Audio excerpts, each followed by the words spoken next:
Welcome to today's tutorial. So we're just doing a tutorial on the site plan today. And when you open your CAD file up, if you go into the work and drawing section, I've already got a site plan page set up. And if you just double click on that, you'll be able to see the roof of the house of the concept that's been drawn. And this one already has gutters in there, but we're going to delete them and we're going to act as if we don't have those gutters in there. And what we would do is you'd go over to the slab tool. If you don't see the gutters in there, I just use the slab tool. And I'd go up here and put 100 in and 100 and make sure it's on the gutter layer. And then I'd just go around the outside of the house.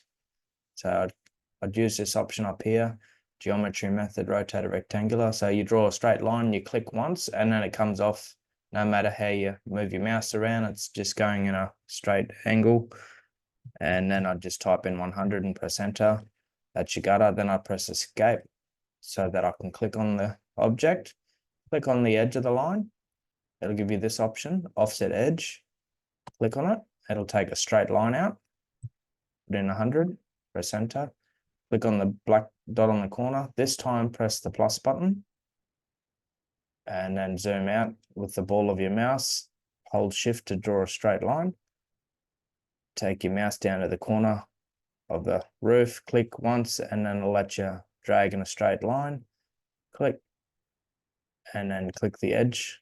Take it out 100, press enter, click the corner, press the plus button.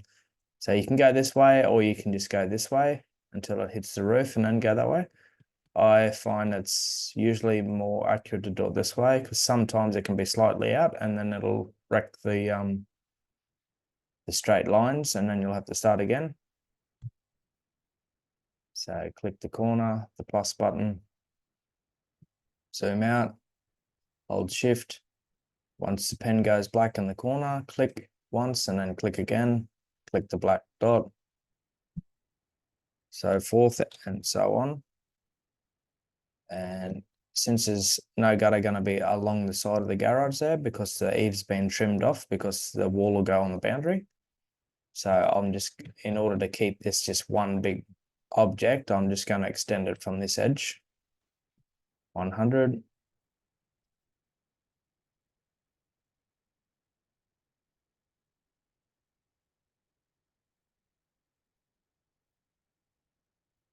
And then I like to go around and tidy it up. I'll get the little click on those little extra black dots and just put them in the corners because we don't need those additional ones. So it just makes it easier. If you don't need to adjust something in the future, you don't, like if I want to adjust this whole line here, I can bring it out. But if I've got a black dot there, it divides it into two. Whereas if I click on that and put it there, the whole thing moves. Now there is gutter objects. I haven't spent time going in there figuring out how to use those things because I've been too busy, and this works good enough for me. So it's straightforward. I don't have to learn new things. So I'll just stick with that. If you've got a better way to do it, feel free. And then if you click on the front left, you'll see the gutters there now. And you can see it's got a brick material pattern there, which is not what we want. So you click on the object, right click, press slab selection, or you can press Control T, or you can click up here. There are all the ways to get to the settings.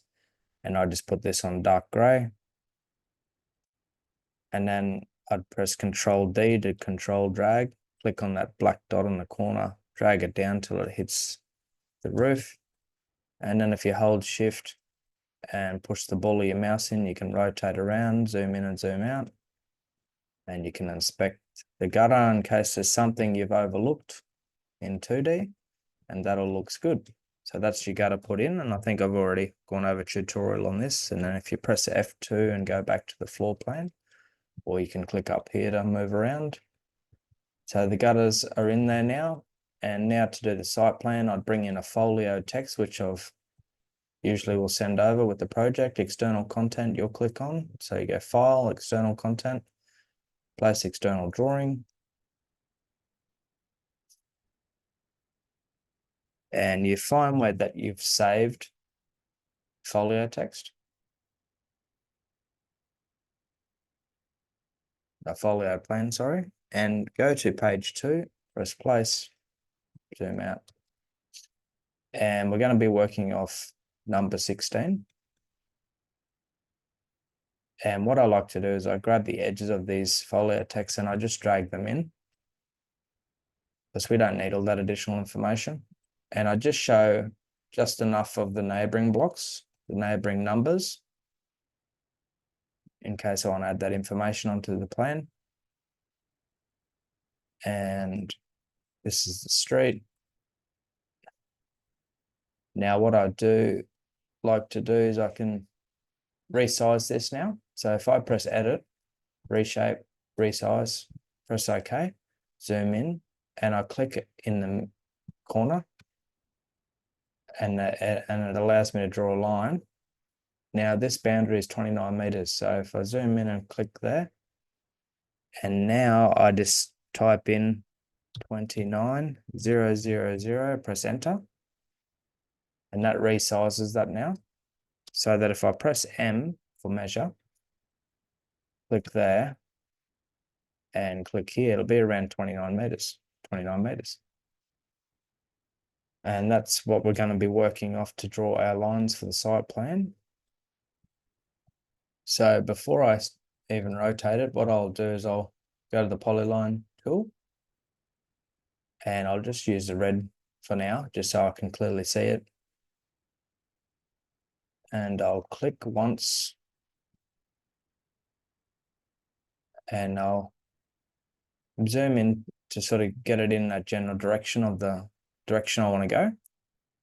But I'll zoom out just enough to see this information here.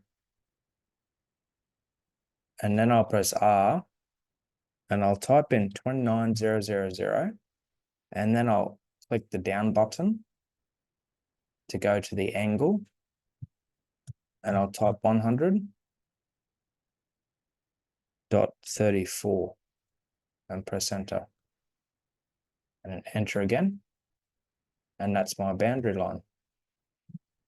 And then I'll click, make sure it's clicking right on that corner where the tick is. So the tick will show up if you're right on the corner of that line you just drew. Get a general direction. Now move your hand off the mouse. Press R. Type in 20,000. Press down for the angle. You can notice I can only see that digits in this one. I'm going to have to press escape now and zoom out until I can see this one over here, which is 90. So I'm going to fully press escape as many times as I need to. I need to extend that over so I can see the full bearing is 190 degrees, 3340. So there's either anywhere from 0 to 360 degrees, and then you've either got a follow-up number, and in some cases like this one, you've got 2 follow-up numbers. You've got this little symbol there and this little symbol there to represent the follow-up numbers there. So I'm going to draw that line again. I can press Alt, click on that line, go to the corner where the tick is, draw the line. Generally, it'll sort of have a spring point. It'll sort of show you where to go. Move your hand off the mouse, press R, 20,000, press down. Now type in 190.33.40, enter. And if you want to check the measurement, press M, click on the corner, and go to the edge, and that's 20 meters, just like that. And so you do the same thing all the way around. Going back this way now, this is the digits you're going to be using here. 29,000 down, 280.34. Enter, and press enter again.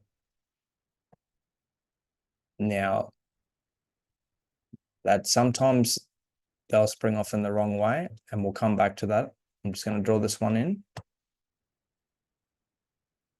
So as 20. And we'll go 10 degrees, dot 33, dot 40. So that we'll try that one again. 20,000, 10, 33. Make sure there's dot in between, 10, 33, dot 40. Enter. Yep. First time it must have been 2 meters. Now, if you do 2 lines, if you hold the shift key in and press tab, it'll rotate between whatever's there. And you can click on the one you want to delete and then press delete. So this one here, so usually a lot of these blocks are kind of parallel. As you can see, this is 134, this is 280 and 34. So for this particular one, I'm just going to grab that line, press Control Shift D, and I'm going to drag it over until I get the tick, and that's what it should be. So sometimes the bearings can be slightly up, and I can rotate that off to the other direction. So for this particular one, just run with that for now. So that's your boundary outline. And before I move all this out of the way, what I can do is just click on the text tool, put in 2.5 for the size, and go to Notes, Site Plan, double click, and I'm going to start putting some of this data in. So 16,580 meters squared. So that's number 16. Press enter, 580 M2, and click. And that might be even a bit small, so maybe go 3.5. And just so you can clearly distinguish what you've already written, you can just make it in red. And then I'd go around and I'll put in all these boundary dimensions. So 29, and then we'll go 100. You can do a 0, and then highlight the 0 and click that tool. That'll make it a small one, a degree, and then make sure you untick it to make the next digit.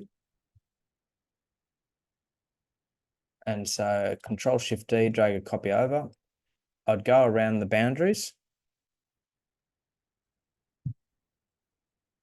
putting in all the lengths and the bearings. And then later on, I can make it look neater. 29, and then this is 280, 34.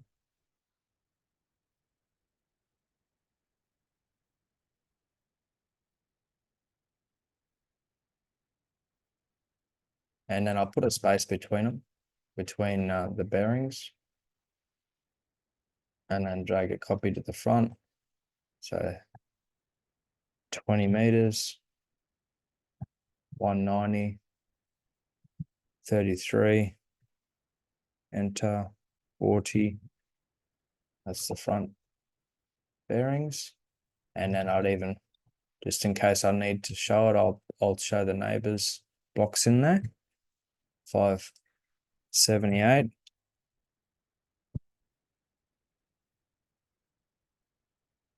And 580.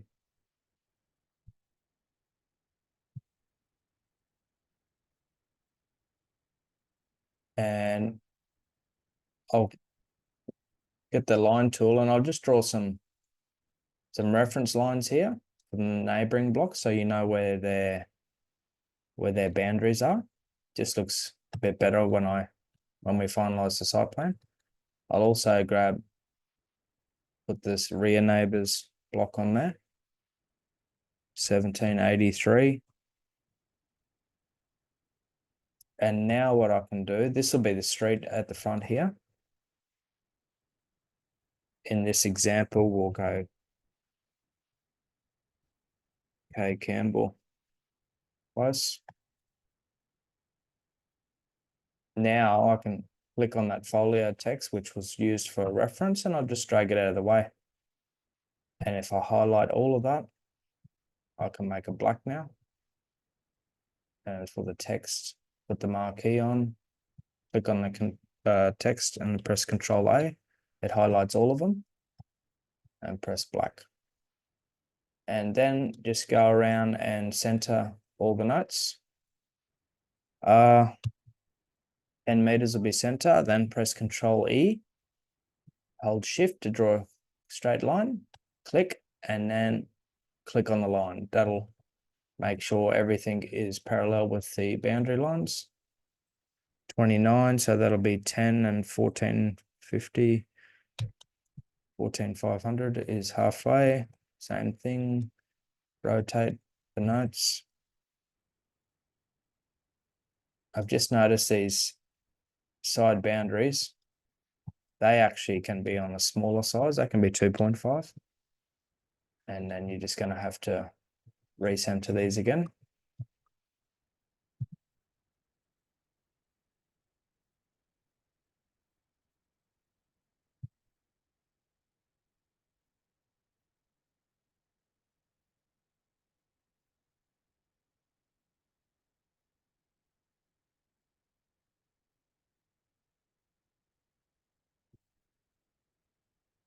Control E, click, click. And for now, just center this one here. Center with the front. And you can just keep it like that. You don't have to rotate that one. These ones, we could just drag them down to kind of be around center for now. So that's going to be your block all drawn up. Now what you can do is highlight all of the lines and press Control G. And then as long as this is not on suspended groups, when you click on it, it's all grouped together now. If you want to, you can even go around and hold Shift in and click on all of those bearings and press Control G. And now that's all one object as well. And then if you want to, for example, adjust one thing individually, you'd press the suspend groups and then click on the line, and then you can adjust that by itself. Otherwise, if you need to move things all together, I just get in the habit of grouping things wherever I can. This front street name can be bold. We'll make it on 7.5. And I'll press Control D on that corner and Control E, click, click, just to make it parallel with the boundary, and I'll just drag it off around there. And if I hold the suspend groups, I can Control Shift D and just drag a copy out about 6 meters. I can even change this to 2 lines, and that just represents, and then extend it and hold Shift to draw a straight line. And that just represents the street, gutter, and curb. It's not exact because I haven't been to site to measure that, but it's not really important for us because it's already built and there's already a driveway crossover and we don't need the exact setback there for now. So just something that represents it will look good. So that's the boundaries of the site plan. And now I've drawn that, I can drag it all over now. I can press Control E, click, click, and rotate it to a right angle.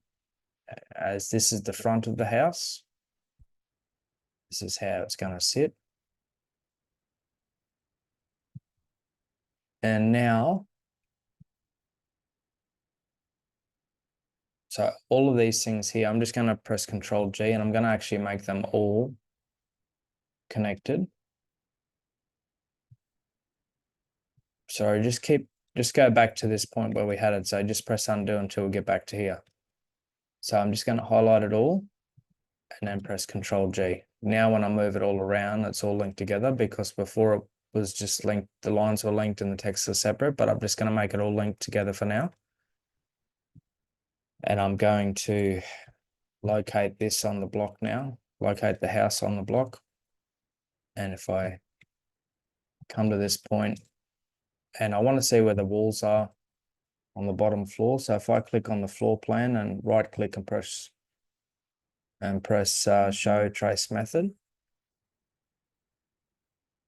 then I can see the walls. And if I click on the boundary, I'll go to the corner and press Control D. Right on that corner of the brick, which is there, you'll see a tick. And the house is going to sit 4.5 meters back on the block. So I've just dragged that 45,000 4500 forward, and Control D, I'm gonna press R 1500. So if you click on M, gives you a measuring tool. If you click on the corner of the brick, you can check measure, that's 1500. That's 4.5.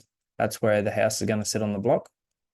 Now, this is just an example file. We can see that the house is very close to the back boundary line there. This house is not actually the one going on this block, but we're just going to use this one as a reference. And maybe we'll take it another 500. Press enter, off on the side boundary. And for this one, maybe they want to put a little shed there, or this is where they want to have their main yard there. So although they've got no yard around the side and the back there, this is where the yard's going to be. Then you can click the trace to undo it. And now that we've got the house located like this, what we can do is click on suspend groups, click on this node, press Control E, and we can straighten that particular node up. And we can locate it around center of the house, just in the background. And from here, just going to get rid of these reference marks here. From here, we can put some side dimensions on to the boundaries. So if you zoom in and click on the trace again, I've got a couple lines here, which represent the outline of the brick walls. And so if you just extend them out, hold Shift and click on Tab until you get the line, and press Control D and line it up around the outside of the brick. If you click on that line tool and click that option, you can continue the line. And we'll bring it down to the corner of the brick there. And then press Escape and click on this line here. Just going to delete that one. Same with these ones, we'll delete. Click back on that line, click the corner. That'll let you continue the line down, and double click there. Link this one up. And if you hold the Alt key in, you can click on this and highlight around the outside of the pier. You can press Escape and click on the line. Instead of making a dotted line, you can make it a straight line just to make it more obvious. And Control Shift D to drag a copy. We can put one over the outline of the front pier as well. And you can see that this line hasn't continued around and it's only there. So I'm going to actually delete that line, and I'm going to click on this line, which is going all the way around the front there at the moment. If I click on that option there, it'll let me extend the line, and I'm going to go around the outside of the brick and double click there. And just going to tidy this up. That's a separate line. I'm going to delete it. I'm just going to keep one line. I like to keep one line wherever I can. I don't like clutter. Double click. Now that's all one line all the way around, denoting the outline of the below walls. And if you click the trace tool, you can't see the floor plan anymore, but you can see the outline of the brick, which is going to help when we want a dimension, because we want a dimension to that brick on the site plan. So now I can keep trace on in the background as a reference, and I can go to the dimension tool, change the layer to notes, site plan. Actually, we're going to change that to, for dimensions, I start the node off with the dim. So dim site plan. So you can either go straight to that line that you've put in now, the corner of the line, click, and then click on that other line, and then double click off to the side, because if you click here, it could end up on a different random angle. Make sure you bring out the dimension string out here and then click again. That's your dimension. Press Escape, click on the dimension. I like to make my dimensions size 2.5 and bold and not on italic. Press Escape. If you want to update your dimension settings so you don't have to do that every single time, click on the settings up here. 2.5, unitalic and bold it, and it's on Arial Narrow. Press OK, press escape. Now grab that dimension and you can drag it right into the corner to there if you like. You can drag that out like that and press Control T and then hold Shift and Enter and type in to wall. And then click that option. Now, a lot of this is all about preference, about what you think looks good and what's easy to read. There's many ways you can do it.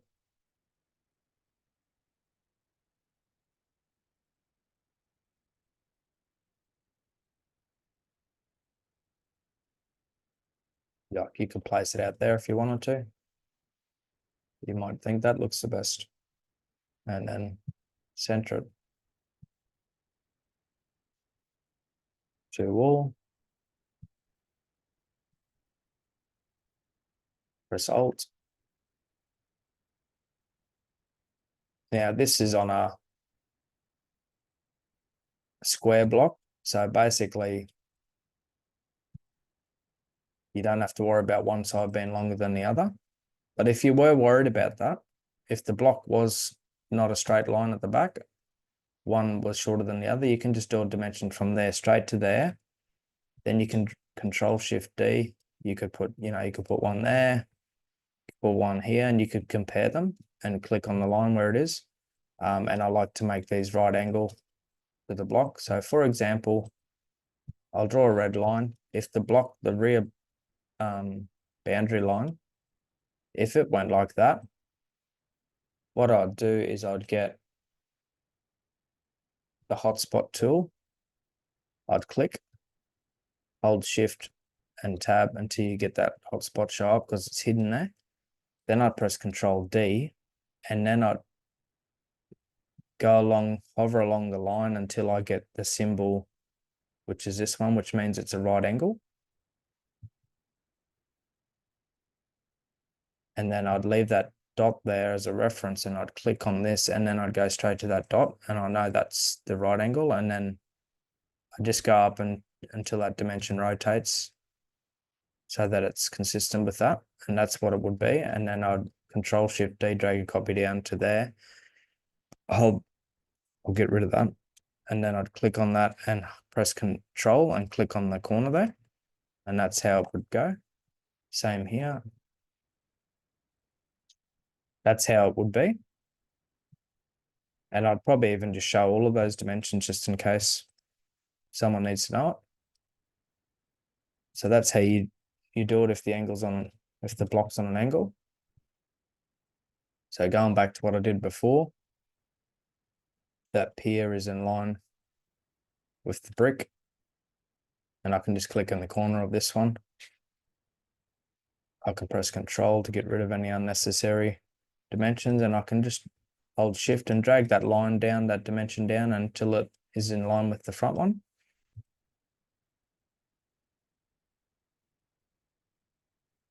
To wall, sorry.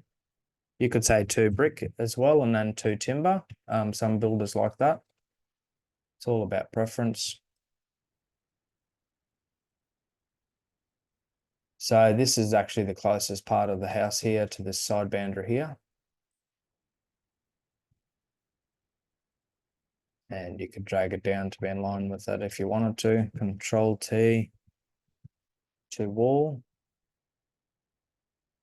So we're making some progress now. We've got those 4 dimensions in, and I think really that's all you really need for this particular one. And we would then locate where the sewer and the stormwater and everything's going to go on the block. But we'll do that in a follow-up tutorial. I'll get that information together and I'll show you how to outline all that and to finish up the rest of the site plan. But for now, we've learnt to put in the boundary outlines, to put in the boundary lengths and bearings, and the other information on the lots. And we've put in the set out dimensions, street curb line and the street name. and that's all on the site plan. And in the next tutorial, we can put in some services and some other notes on the site plan to finish that up. Until next time, see you later.